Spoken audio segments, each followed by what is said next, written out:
Yevgeny Solomenko. Born in 1950, journalist Yevgeny Solomenko became one of Durdy Bayramov's closest friends and biographers. In 1972, Solomenko graduated with a journalism degree from the prestigious St. Petersburg State University. He eventually became a special correspondent for Komsomol Pravda, traveling all over former Soviet Union. He first met Durdy Bayramov in 1981 in Turkmenistan during one of his many work trips.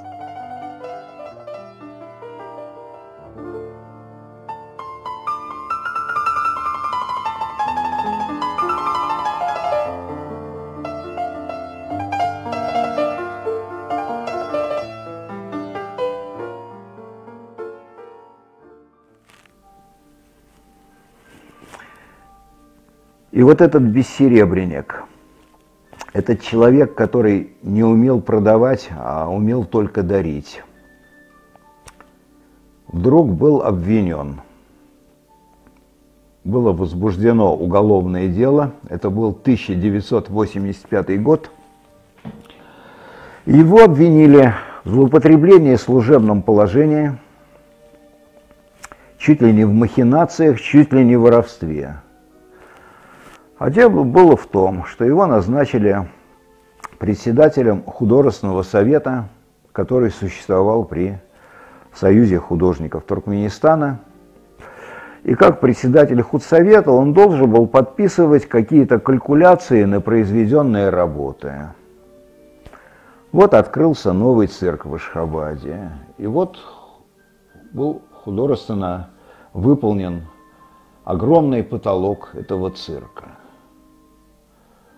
А он не знает, а вот какая площадь этого потолка? 150 квадратных метров, или 200 квадратных метров, или 119 квадратных метров.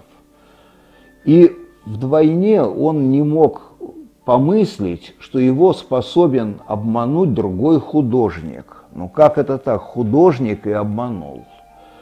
И он подписывал, а потом пришла проверка, и оказалось, что там не столько-то квадратных метров, а столько-то. И что там работы, которые выполнены по другим расценкам.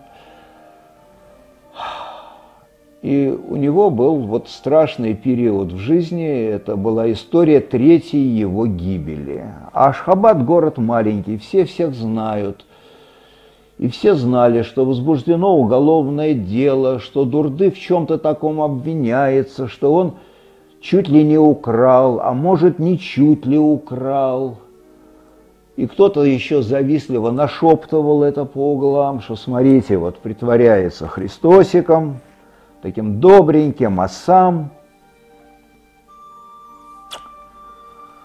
Потом разобрались, что воровства не было, что мотива корысти не было. Была просто вот такая безмерная доверчивость. Уголовное дело закрыли. Конечно, из председателей худсовета его поперли, и поперли правильно, потому что есть разные люди в жизни. Есть люди, которые рождены для того, чтобы проверять, контролировать, жестко спрашивать. Есть люди, которые рождены для того, чтобы выступать с трибун, сверкать в свете софитов, выступать с авансцены. Но это не Дурды, он рожден совсем другого в этой жизни. Его призвание – это вот его черный халат замызганный, в котором он стоит в своей мастерской и малюет кисточкой. Вот его высочайшее призвание. Потому что этой кисточкой он создавал то, реализовал то, чем наградил его Бог. Его колоссальный талант. Но он создавал какой-то вот свой мир вокруг себя, который я называю галактикой Байрамова. Мир, который существовал по законам доброты, любви, человечности. Мир, в котором росли цветы, которые он любил писать на своих натюрмортах. В котором жили люди, которые навсегда остались на его портретах. Мир, в котором смеялись дети, в которых ткали знаменитые туркменские ковры, в котором собирали хлопок, в котором лечили людей, в котором писали и исполняли изумительную музыку, и в котором не было только злобы, зависти, в котором не предавали, не подлечили, не убивали. Вот это была его вселенная. Дурды вообще был соткан из одних противоречий. Это был очень сложный человек. С одной стороны, это был стопроцентный мальчишка, пацан.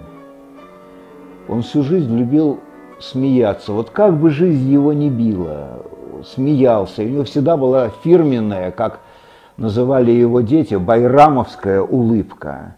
Он любил шутить. Он до седых волос пронес и такие, значит, вот детские вещи, как он смертельно боялся уколов. И когда у него родилась вторая дочка Джема, и когда она очень серьезно заболела, ей надо было срочно перелить кровь, а крови этой группы не нашлось в больнице, а кровь была та же, что у папы. И вот папа пришел в больницу и сказал: берите у меня. И надо было представлять, какой подвиг он совершил, зная его дикую боязнь. Он, когда видел шприц, когда видел иглу, он бледнел, у него подкашивались ноги, он мог потерять сознание. В общем, когда он вошел в эту комнату, где должны были переливать кровь, у него, значит, вся кровь отхлынула от лица, и все. Его уложили, воткнули иглу, он лежит сам как трупешник. И от всего этого ужаса, и вот кровь в его жилах застыла и не потекла в эту систему, чтобы перетечь в вену больной Джемы. И медсестра, которая проводила эту процедуру, она рассердилась и сказала: папаша, вы зачем сюда пришли? Вы будете отдавать свою кровь или ваша дочка сейчас умрет? И когда он услышал эти слова, ему стало так жутко, что кровь буквально хлынула из его вены и перетекла к Джеме, и, слава богу, все кончилось хорошо. И также панически он боялся черных кошек. И когда он рулил по своему любимому Ашхабаду за рулем своего этого «Жигуленка», и ему дорогу перебегала черная кошка, это творилось что-то страшное. Он мог стопорнуть на полном скаку, он мог вывернуть машину на полосу встречного движения, он мог только что не взлететь, лишь бы не пересекать вот трассу этой страшной черной кошки. И я даже не понял, свидетелем какого исторического события я однажды стал, когда Дурды с Гюзелькой и со своей маленькой внучкой Джиханкой как-то приехали к нам в Комарово, сбежали от своего ашхабадского лета, от белого солнца пустыни, и жили у нас, вот под нашими елками, соснами, в нашей этой петербургской, благословенной для них холодине. И как-то утром я встаю, выхожу и смотрю, сидит в шезлонге под какой-то там елкой Дурды, и у него страшно вообще помыслить, на коленях сидит наш черный, как гуталин, кот Чика с желтыми глазами, и Дурды с блаженным выражением лица его наглаживает. Я тогда не понял, это потом уже Гюзель и девочки, дочки рассказали мне, что это для папы был просто подвиг Геракла. Вот такой он был странный.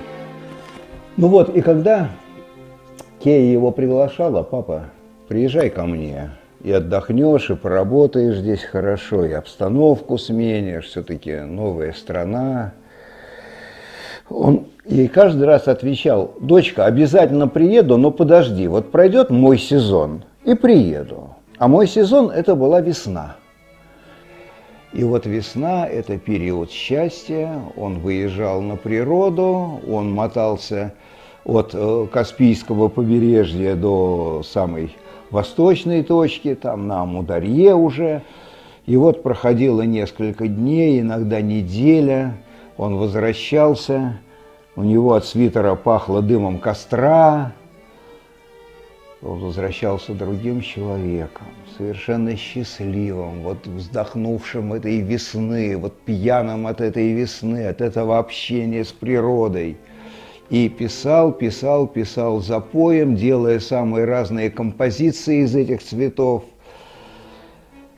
Ну и в доме вообще знали, что в этот дом приходишь к Байрамову, надо нести с собой цветы. И не так, как у всех людей, цветы, чтобы преподнести даме. Цветы для хозяина дома. И если у кого-то там день рождения, на день рождения кому-то цветы, то все знали, что на завтра в доме ни одного цветочка не останется. Потому что этот папаша всех их соберет к себе в мастерскую и будет писать. И появятся новые изумительные натюрморты. Точно так же, как его портреты, а портреты – это его самые многочисленные работы, и это самый любимый его жанр. Я считаю, что он на портретах изображал не просто человека, а он изображал душу человека. Он из человека вытаскивал часто такое, чего человек сам о себе не подозревал. Это я могу сказать и о себе, потому что мне выпало счастье. Дурды написал несколько моих портретов, создавался, там интересная история была, я уже уехал из Туркмении, меня судьба перетащила в солнечную Сибирь, но поскольку я очень любил Туркмению и очень любил моих друзей, оставшихся в Туркмении, то каждый свой отпуск я проводил в Ашхабаде. В Ашхабаде и вообще мотаясь по республике. И вот в очередной приезд мой я услышал слова таковы от моего друга Дурды, что давай-ка я напишу с тебя портрет. Естественно, это и радость, и честь, конечно, Дурды.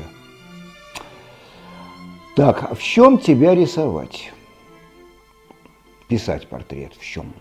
Я говорю, я не знаю, вот там свой чемоданчик открыл, с которым я прилетел из Сибири, а в Сибири тогда еще была зима, это была ранняя весна, нет, средняя весна, но у нас тогда еще зима была, вот, и я улетал, значит, в таком хорошем из овчины свитере, толстом таком. Именно этот свитер так вот лег на душу моему другу Дурды, он говорит, надевай. И вот я, проклиная все на свете, 2 недели, стоя, позировал в этом свитере, тогда, когда в Ашхабаде уже было 30 градусов тепла.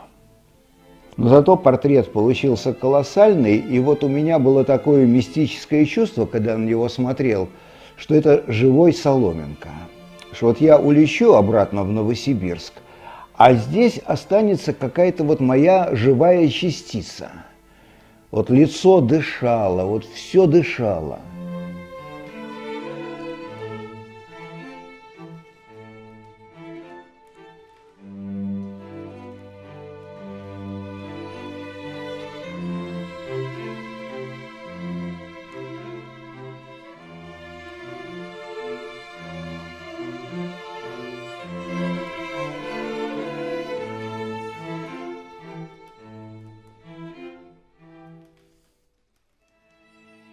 Durdy Bayramov painted this portrait of journalist Yevgeny Solomenko in 1987. It is currently preserved at the Bayramov Museum in Toronto. Дурды, он вечный. И вот, ну вот, строго говоря, честно говоря, я и сейчас в это не верю. И совершенно пронзительная история, которую мне рассказали девчонки, что Дурды уже умирал, но он не знал этого, не понимал. И вот за день до смерти он попросил блокнот и что-то написал в нем. И потом девочки посмотрели, а там была запись: купить фрукты для нового натюрморта. То есть смерть уже держала его за руку, а он ее не признавал. Он думал о будущих картинах, которые написаны. Вот. Поэтому он не просто ушел от нас, а он даже и ушел художником и мастером. Тем мастером, который с большой буквы. И в моем понимании именно с этого начинается бессмертие.